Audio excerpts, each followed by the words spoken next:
trust in them and their capability.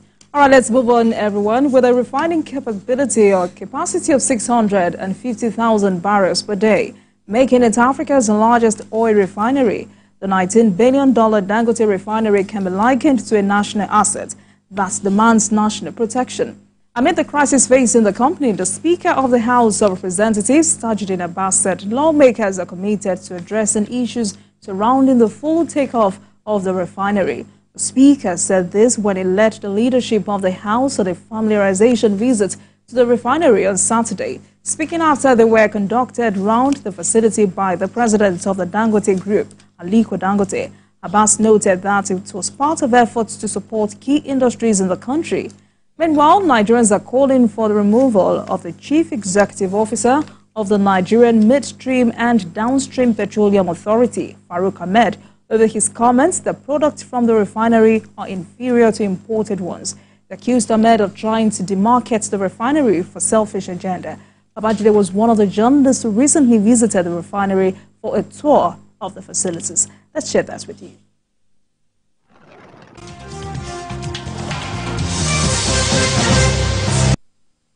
I'm at the Dangote Refinery. As you can see, in front of us is the Atlantic Ocean, rumbling in its full glory. It's my first time of coming here. And, it's a beautiful sight to behold. Look at the Atlantic Ocean. As far as the eyes can see, there is a free trade zone here. And the ocean serves the purpose of a free trade zone. I'm inside the crude testing laboratory of the Dangote Refinery and Petrochemical Company. The equipment available here are among the best in the world. The desire of the company is to produce the best product from crude oil that it receives from its numerous clients.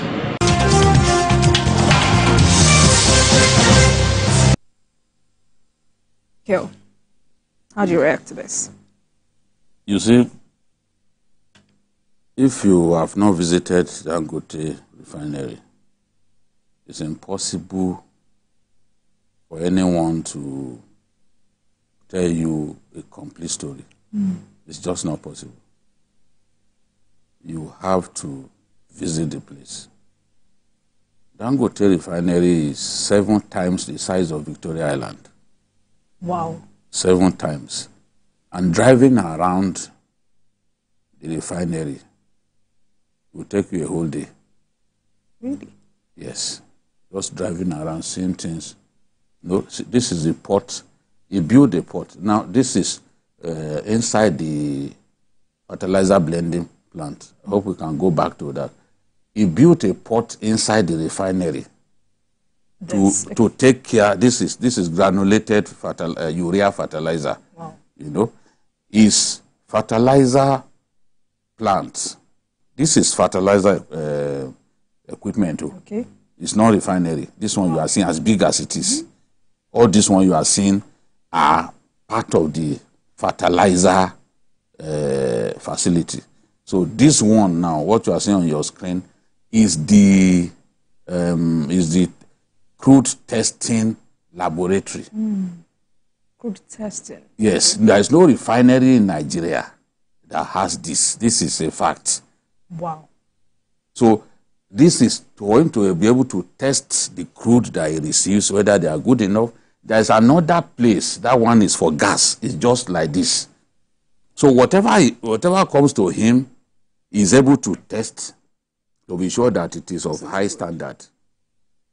And this is the, yes, gas. Gas, yes, system. This is the facility for gas, you know. So you, and this is his control room. This is his control room. This is huge. This is control room. Now, there are more than 300, about 350 bridges inside the facility. Bridges, concrete bridges inside Dangote Refinery. There are 50,000 rooms that he built for staff. The place is massive. We left around 7:30 for the place. We were moving around.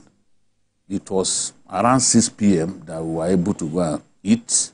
And while eating, do a Q&A with him. When he was building the refinery, 150,000 containers came into the site, 150,000 containers.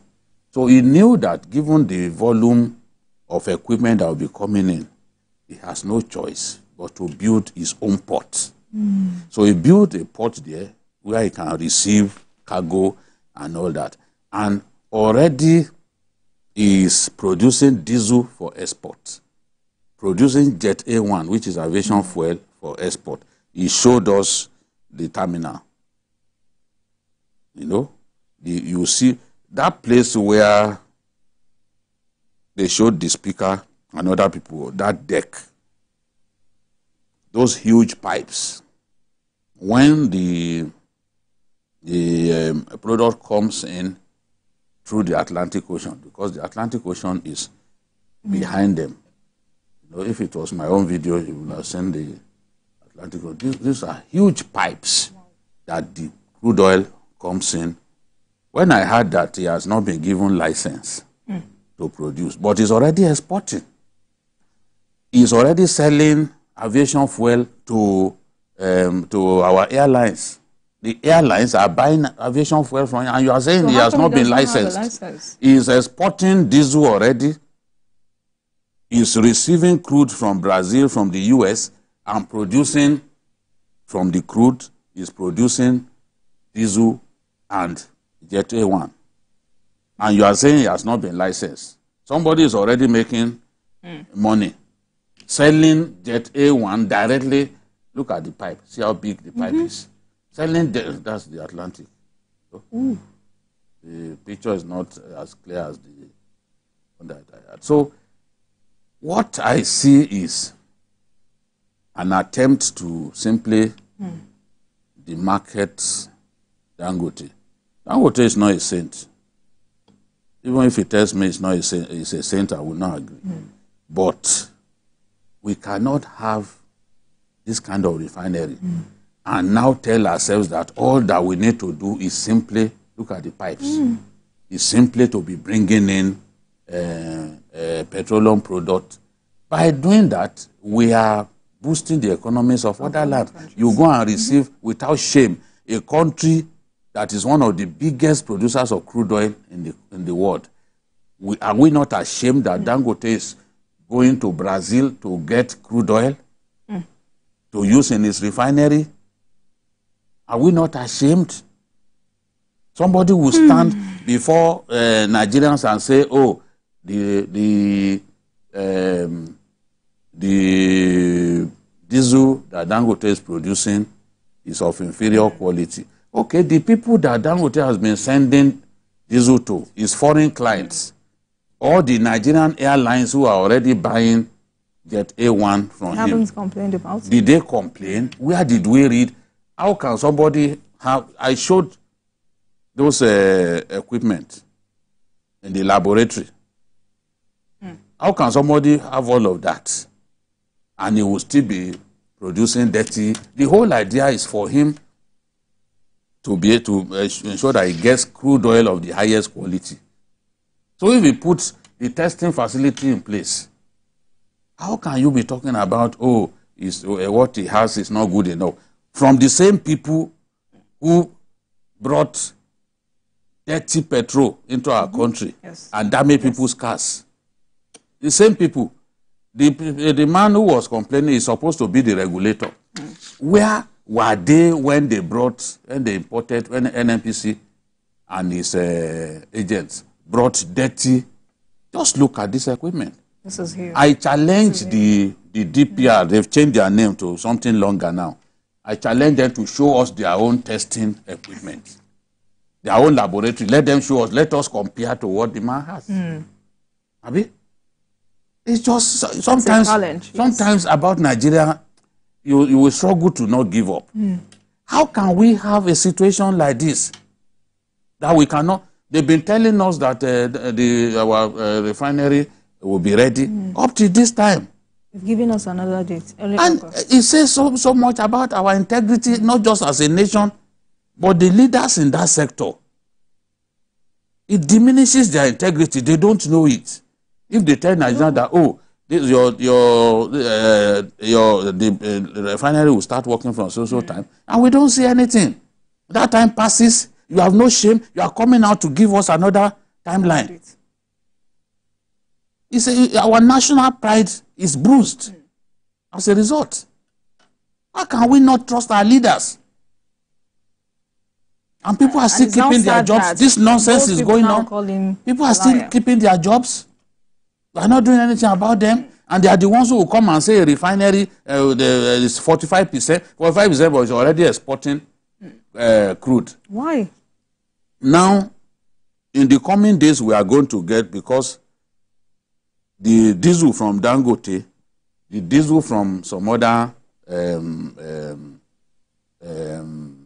retail outlets were tested before the House of Reps members. Okay. And from the test, you will see that the Dangote diesel was clearly better than others. Now, what the House of Reps have said is, okay, we will now still do another one. Let us see whether the result will be different. If the result is different, I don't think Nigerians will forgive the person who came out to tell us that Dangote has been producing bad diesel. Because an independent test mandated by the National Assembly, the House of Reps, once it's conducted, we want to see the results. We want to know whether we were lied to by this government official. And there are questions that need to be answered. Why can't we produce enough diesel for the refineries here? They are not telling us the truth. Somebody said that is probably even why they are delaying the takeoff of the Port Harcourt refinery. That they probably don't have enough, even enough crude. And we have clients. We committed ourselves to forward sales that we are already, whether we like it or not, we must supply them. Otherwise, it will bring problems. So, is that the reason we cannot produce enough, not just for Dangote, but for refineries here? There are all kinds of problems in that sector. And there is a need to deal with those problems. Supply of crude for domestic consumption. And then supply of crude for export. We must get both right. If we get that of export right, we will make more dollars. If we get the production, the domestic production right, we will be able to take care of the needs of our people. So these are issues that the president must address. I'm happy that, yes, over the years, people had complained about Dangote, about his business practices, about his love for monopoly and all that. But today, there is a new hashtag, I stand with Dangote. Because people can see through what is going on. It appears that there is a deliberate attempt to frustrate demand, to crush demand. He's already looking stressed. Yes, and it's gray all over. Yes. It's gray, his head is covered in gray hair. So it looks like there's an attempt. I think they fear that he wants to produce refined crude and still retail. Okay. So I believe that that's why they are trying their best to frustrate him, because if he goes on to retail, they believe that he will now fix prices and they won't be able to deal with that situation. All right. But you can deal with the situation if you fix your own refineries. I like what the Senate president said when they visited the place. He said, what a whole country could not do, this man has done it. And the size of Dangote refinery is bigger than all the Nigerian refineries put together. Wow. So he has done, we could not run our refineries. We are shameless people. We could not run our refineries for years We kept pumping money, they kept stealing the money. Maintenance. Now an individual has found a way to build a refinery. This fertilizer plant is the biggest in Africa. Wow. We are now scared of him. We say, it was a monopolist, he will do this, he will do that. He's sitting on more than 500 hectares, this fertilizer plant alone. Sitting on more than 500 hectares. I was wondering, how can an individual have the courage to do something this big? You can't tell the story unless you go there yourself. Ade, let me come to you. Even if you have not visited the refinery before, looking at the cobweb of machineries, I think the nearest I've ever seen close to this in Nigeria is the Ajaokuta, mill. Even me. I went there. Yes, when I went. 3-story underground and everything in waste. Yes. The same forces, covered by grass. The same forces that destroyed the potential of Nigerian industrial takeoff to become a world power, to be producing aeroplanes, to be producing high-duty machines, caterpillars. Those are the same forces that are out again to ensure that Dangote refinery will not work. This is a factory, that we are talking about 19 to 20 billion dollars invested to produce about 650 barrels of oil a day. And we are talking about direct and indirect workers between 40,000 to 50,000. How many state governments can employ 50,000 workers? How many of them in Nigeria? So what is going on is local and international conspiracy by a very strong network of rogues who insist that they were able to stop Kaduna Refinery, stop Warri Refinery, stop Port Harcourt, that this one, they will not allow you to work. It's simple. From the utterances, you will know. These are vultures that feed only on waste, on carcass. So they want Nigeria to become rotten because that's the only way, that's their dining table. Any effort to bring Nigeria back to glory, they must submerge it. Because I don't understand. I can't understand. Somebody is saying that what they are producing is inferior. But you are supposed to be part of the agency that you have been monitored whatever will be produced from. So you waited until they are started producing before you now realize that it's inferior. So, and when we export crude, we are losing thousands of byproducts of petroleum, of crude, that nobody is talking about. Yes. But when they take these things abroad, they also make personal money from those petroleum byproducts. But by the time we are now refining our byproducts, our crude oil, there will be all sorts of chain reactions. Thousands of byproducts, fertilizer, cream, and all. They don't want that. Polythene. Nigeria should continue to be a major exporter of products because that's where they feed. That's where they make their money.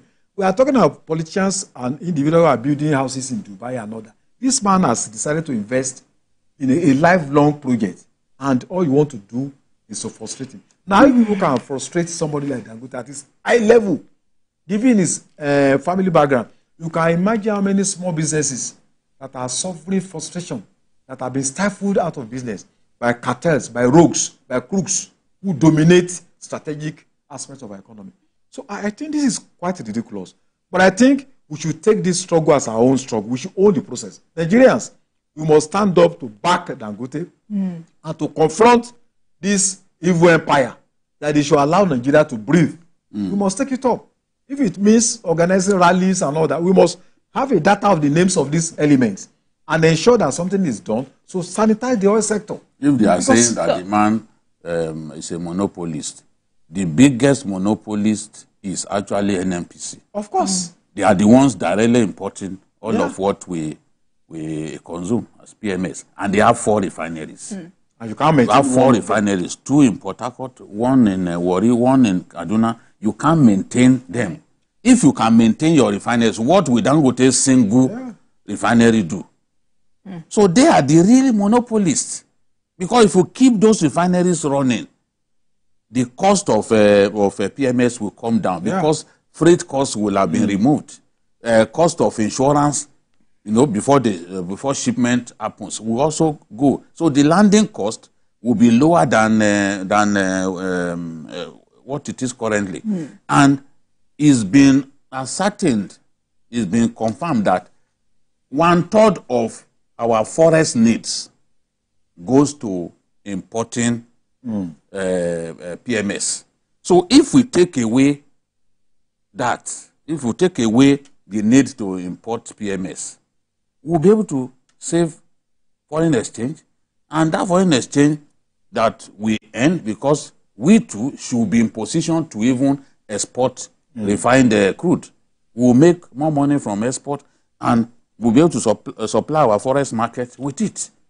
So the same NNPC people who came and told us that Nigeria will be net exporter of refined crude oil, they are the ones now who have issued multiple licenses for people to go and be importing. That means they don't want the import regime, because it makes no sense. If you say you don't want importation anymore, how come you are issuing licenses to people to go and be importing? What do you people take us for? I know in July 2022, the ad hoc committee of the House of Reps said 23 companies who are involved in oil subsidy, imported of oil, they could not trace their profile. 23 companies, and nothing happened. Nothing happened. So it's these same people that have ganged up to ensure that. So the president needs the political will, with the backing of Nigerians, that there must be stuff. Enough is enough. All right, gentlemen, let's go on a break. And when we come back, we will move on to our next story. Please stay with us, everyone.